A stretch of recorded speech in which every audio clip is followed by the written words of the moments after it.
Moody's global ratings agency has downgraded Nigeria's local currency and foreign currency long-term issuer ratings, as well as its foreign currency senior unsecured debt ratings, and placed them on review for downgrade. Here's the reason behind the decision. It says the rating downgrade is driven by the significant deterioration in Nigeria's government finances, as well as its external position, exerting increasing pressure on the sovereign credit profile despite a strong increase in international crude oil prices in 2022.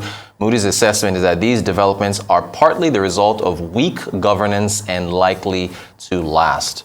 So the flooding, the deadly flooding across Nigeria, many small, medium enterprises in Nigeria that were already facing existential threats from a struggling economy have seen their pains aggravated as floods are crippling their businesses. According to a Business Day survey, most of the businesses that have been worst hit are those involved in small-scale farming, logistics, processing, and trading. The impact of the floods on SMEs is worst in Anambra State, Delta, Cross River, Rivers, and Bayelsa, said Friday Okpara, who is the Director of Partnerships and Coordination at the Small and Medium Enterprise Development Agency of Nigeria, SMEDEN. Arise business analyst Chika Mbonu joins us now from London to discuss further. Chika, good morning to you. Thank you so much for joining us. Good morning. Where do we begin, Chika? Moody's? Let's start with Moodys. Let's start with Moodys. All right. Please, so what's your take on this the downgrade? You know, well, there are some assessment or appraisals that are done in our country, and then we'll have to carry placard on behalf of our country to protest. This is not one of them. Cannot protest.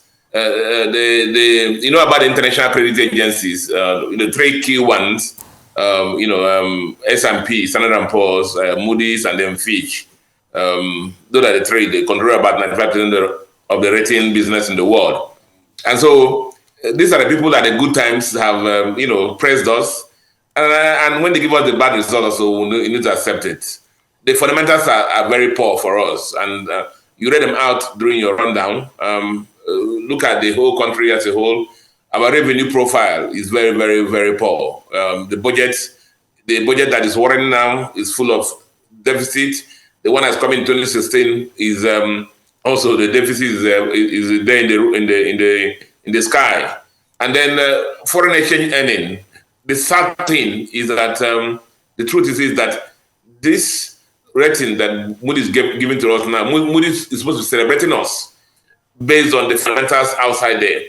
Every country that has oil as a major source of revenue is not in the same situation with us. I think we're the worst country out of all the oil producing countries that has not gained from the fortunes in the oil industry now, with oil prices at 100 and above for a long time. And so that's a sad commentary for our country. So revenues have created down there. Foreign exchange earnings down there. The last budget report that came out up to August, 85% of the revenues was spent on debt service. You also saw that, as usual, revenue was running at 63%, whereas expenditure is running at 82%, far ahead. And so a report that came out this morning also talked about the amount spent already on subsidy for the year. So you find the government finances in shambles. And anybody looking for information about Nigeria, whether those who are holding our existing bonds or those who are willing to do business with us, this rating, is not good news for us. And so Moody's has their work cut out for them. I mean, there's nothing complex in what they have done. The fundamentals are out there, and we just got the results that we wrote. And sadly, they say the review is going to continue, and the ratings may even get worse to us, worse than what it is now.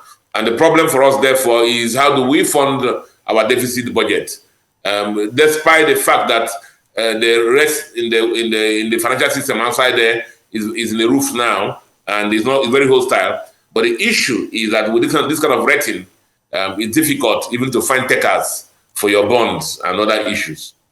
Thank you so much for that, Chika. So does this essentially put pressure, I guess, on whoever leads the nation in the new year with respect to the finances, debt, and so on and so forth? you've heard, people who the unbiased commentators on what may happen in 2023. Remember what one of Emir Salisu said, that any of the candidates who comes to tell you that it's going to be easy, you just don't vote for that person. The person is just trying to fool us. It's going to be a difficult journey in 2023 for whoever takes over. And as I've said, people can come and give us highfalutin manifestos, or we'll do this, we'll do this. The test continues to be, how will you do it? How will you fund it? How will you fund it? I remember my engagement with one of the candidates who was in the primaries, involved in primaries, and he was inside of the government, and all the suggestions I made about where to raise money, and you just tell me, Chika, forget it. There's no money there. And so it's going to be a difficult challenge for us. Our silver bullet will be, one, get back our production back to the level that it's supposed to be, 1.8 million, 2 million barrels per day. Hopefully, government, Tompolo, the man who has government in his name, will come through for Nigeria in that respect. So Nigerian production will go up again. And then, even if the oil price at $90 per barrel, something will happen. And again, whoever takes over government should diligently, conscientiously, transparently work on removing the subsidy, so that government revenues will be directed to more valuable causes. Thank you so much, Chika. I want to quickly get your thoughts on the floods and how they've been impacting SMEs and how they can possibly get out of it. Is insurance the answer? Yeah, it's sad. The MSMEs, 90% of the companies in the country, MSMEs, 50% of our GDP is from them. About 48% of the employment is from them too. And I'm involved in one company. The company I'm involved in Port Harcourt, the south of Nigeria. The key supplier of raw materials had to send in a force majeure because their raw material warehouse was overrun by a flood.